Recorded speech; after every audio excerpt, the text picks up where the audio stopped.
ಸಚಿನ್ ಪಾಂಚಾಳ್ ಆತ್ಮಹತ್ಯೆ ಪ್ರಕರಣಕ್ಕೆ ಸಂಬಂಧಪಟ್ಟಂತೆ ದಿನಕ್ಕೊಂದು ತಿರುವನ್ನ ಪಡೆದುಕೊಳ್ತಾ ಇದೆ. ಇದೀಗ ಆತ ಗುತ್ತಿಗೆದಾರ ಅಲ್ಲ ಅನ್ನೋ ಒಂದು ಮಾಹಿತಿ ಕೂಡ ಲಭ್ಯ ಆಗ್ತಾ ಇರೋದು.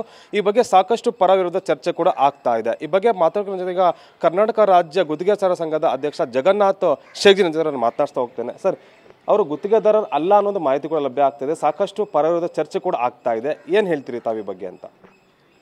ನಾವು ಅಥೆಂಟಿಕ್ ಆಗಿ ವಿಚಾರ ಮಾಡಿದೇವ್ರಿ. ನಮ್ಮ ಬೀದರ್ ಜಿಲ್ಲೆದಾಗ ಅಸೋಸಿಯೇಷನ್ ಅದ, ಬೀದರ್ ಜಿಲ್ಲಾ ಅಸೋಸಿಯೇಷನ್. ಅಲ್ಲಿ ಚಿಮ್ಮ ಅಂಥೇಳಿ, ವೀರಶೆಟ್ಟಿ ಚಿಮ್ಮ ಅಂಥೇಳಿ ಸೆಕ್ರೆಟರಿಯವ್ರಿಗೆ ಗೊತ್ತಾಗಿದೆ ಹೆಚ್ಚಾಗಿ.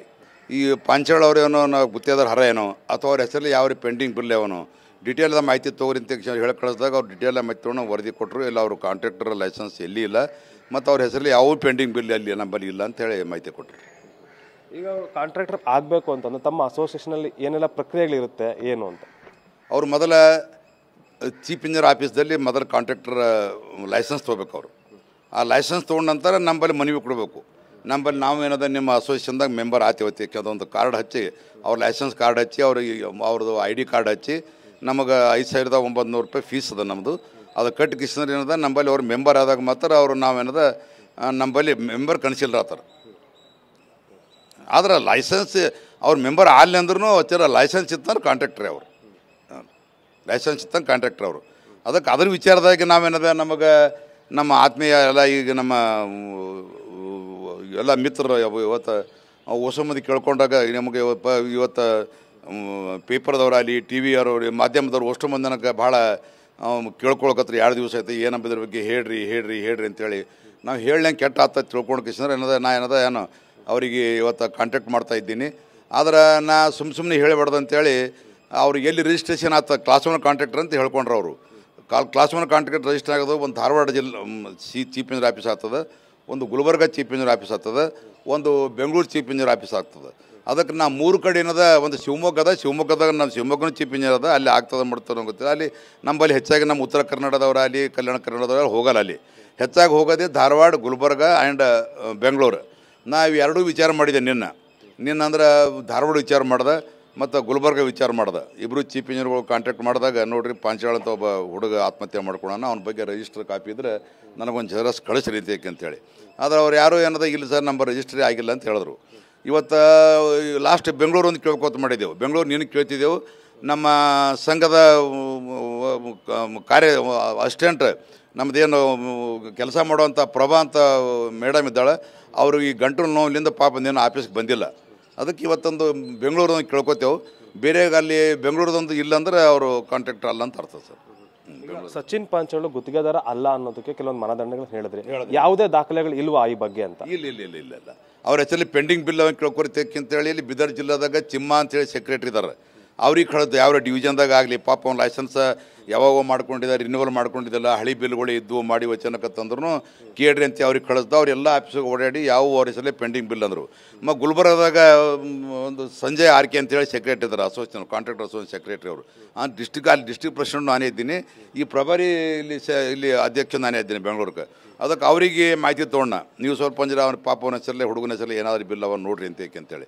ಅವ್ರು ಎಲ್ಲ ಕಡೆ ಎಲ್ಲ ಡಿವಿಷನ್ ಓಡಾಡ್ರಿ, ಎಲ್ಲಿ ಅವ್ರ ಹೆಸರಲ್ಲೇ ಒಂದೇ ₹1 ಬಿಲ್ ಇಲ್ಲ. ಅವ್ರ ಕಾಂಟ್ರಾಕ್ಟರ್ ಬಗ್ಗೆ ನಮ್ಗೆ ಸುಳಿವಿಲ್ಲ ಅಂತ ಹೇಳ್ಬಿಟ್ಟು. ಸದ್ಯಕ್ಕೆ ಇದೊಂದೇ ವಿಚಾರ ಕಾಂಟ್ರಾಕ್ಟ್ ತಗೊಂಡಿದ್ದ ಅವರು ಅಥವಾ ಹಿಂದೆ ಅದರ ಬಿಲ್ ಯಾವ್ದಾದ್ರು ಪಾವತಿ ಆಗಿರೋದು ಏನಾದ್ರು ಇತ್ತ ಅವರ ಹೆಸರಲ್ಲಿ? ಅದೆಲ್ಲ ವಿಚಾರ ಮಾಡಿದ್ರನ್ನ ಅದು ವಿಚಾರ ಮಾಡಿದಾಗ ಅವ್ರ ಹೆಸರಲ್ಲಿ ಎಲ್ಲಿ ಒಂದು ಬಿಲ್ ಇಲ್ಲ ಅಂತ ಹೇಳಿದ್ದು ಬತ್ತು. ಯಾಕಂದರೆ ಪೆಂಡಿಂಗ್ ಬಿಲ್ ಅದ, 32,000 ಕೋಟಿ ರೂಪಾಯಿ ಪೆಂಡಿಂಗ್ ಅದ ಬಿಲ್. ಅದೆಲ್ಲ ಲಿಸ್ಟ್ ಗೌರ್ಮೆಂಟ್ಲಿಂದ ಅದೆಲ್ಲ ನನ್ನ ಬಲ್ಯಕ್ಕೆ ಲಿಸ್ಟ್ ಅದ. ಯಾವ ಜಿಲ್ಲಾದಾಗ ಎಷ್ಟೆಷ್ಟು ಅದ, ಯಾವ ಡಿಪಾರ್ಟ್ಮೆಂಟ್ ಎಷ್ಟೆಷ್ಟು ಅದ, ಯಾರ್ಯಾರು ಹೆಸರಲ್ಲಿ ಯಾವ ಅಂಬದ ಬಗ್ಗೆ ಮಾಹಿತಿ ನನಗೆ ಕಂಪ್ಲೀಟ್ ಅದ. ಯಾಕಂದ್ರೆ ನಾನು ಕೆಂಪಣ್ಣವ್ರಿದ್ದಾಗ ಹೆಚ್ಚಾಗಿ ನಾನು ಅವ್ರಿಂದ ಅವ್ರ ಪ್ರಕೃತಿ ಆರಂಭದಾಗ ಎಲ್ಲ ಕಡೆ ನನಗೆ ಓಡಾಡಿಸ್ತಿರು. ಅದ್ರ ಪ್ರತಿಫಲನೇ ನನಗೆ ಇವತ್ತು ಇದಕ್ಕೆ ಒಂದು ಪ್ರಭಾರಿ ಅಧ್ಯಕ್ಷ ಅಂತ ಮಾಡಿದ್ದಾರೆ. ಅದಕ್ಕೆ ನನಗೆಲ್ಲ ಭಾಳ ನಾಲೆಜ್ ಅದ. ಅವ್ರ ಹೆಸರಲ್ಲಿ ಯಾವ ಬಿಲ್ ಯಾವ ಡಿಪಾರ್ಟ್ಮೆಂಟ್ದಾಗ ಇಲ್ಲ.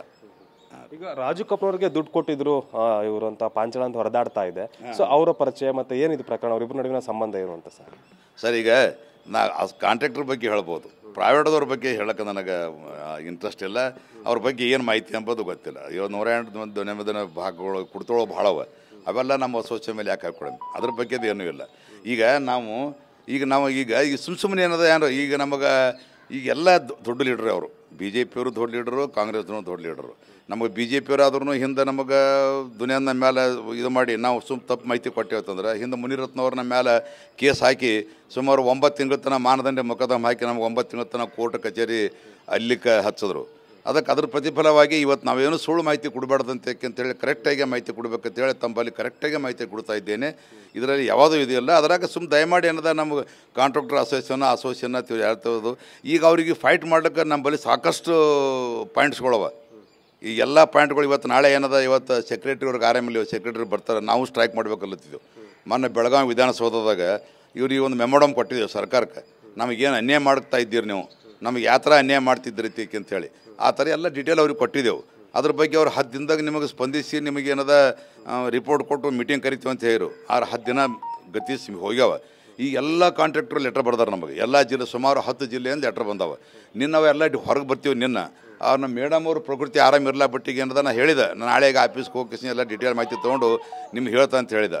ಇವತ್ತು ನಮ್ಮ ಕಂಪ್ಯೂಟ್ರ್ ಆಪ್ರೇಟ್ರೇ ಆರಾಮಿಲ್ಲ ಅಂದಾಗ ನಮ್ಮದೊಂದು ಗೌರ್ಮೆಂಟ್ ಸರ್ವೆಂಟ್ರಲ್ಲ ಏನೂ ಅಲ್ಲ, ಅವರೇ ಇಲ್ಲ ಅಂದಾಗ ಮಾಹಿತಿ ಸಿಗಂಗಿಲ್ಲ, ನಮ್ಮ ಮಾಹಿತಿ ಸಿಗಂಗಿಲ್ಲ. ಅದಕ್ಕೆ ಇವತ್ತು ಅವರು ಬರ್ಬೋದು, ಬಂದರೆ ಒಂದು ಮಾಹಿತಿ ತೊಗೊಂಡು ನಾಳೆ ಒಂದು ನಮ್ಮದು ಇದಕ್ಕೆಲ್ಲ ಹೆಚ್ಚಾಗಿ ಅಂದರೆ ಸ್ವಲ್ಪ ಆಫೀಸಲ್ಲಿ ಓಡಾಡೋರು ಏನೋ ಮಂಜುನಾಥ್ ಅಂತಿದ್ದಾರೆ ನಮ್ಮದು ಕಾರ್ಯಾಧ್ಯಕ್ಷರು, ಅವರಿಗೆ ನಾವು ಫಿಕ್ಸ್ ಮಾಡಿದೆವು. ಅವರಿಗೆ ಮತ್ತು ಕೃಷ್ಣ ಅಂಥೇಳಿ ಕೃಷ್ಣ ಅಂತೇಳಿ ವೈಸ್ ಪ್ರೆಸಿಡೆಂಟ್ ಇದ್ದಾರೆ, ಕೃಷ್ಣೇಗೌಡ್ರು ಅಂತೇಳಿ, ಅವ್ರಿಗೆ ಸ್ವಲ್ಪ ಓಡಾಡಕ್ಕೆ ಇದು ಮಾಡಿದೆವು. ಎಲ್ಲ ಮಾಹಿತಿ ತಕ್ಕೊಂಡು ನಾವೇನದ ನಾಳೆ ಒಂದು ಡಿಸ್ಕಸ್ ಮಾಡಿ ಒಂದು ನಿಮ್ಮ ಪ್ರೆಸ್ ಮೀಟ್ ಕರೆದು ಸರ್ಕಾರದ ಎದುರ ನಮ್ಮ ಬೇಡಿಕೆಗಳು ಸಲಕ್ಕೆ ಹಾಕಿಸಿ ಸ್ಟ್ರೈಕ್ ಮಾಡಬೇಕಂತ ಒಂದು ನಿರ್ಣಯ ತಗೊಳ್ಕತ್ತೀವಿ.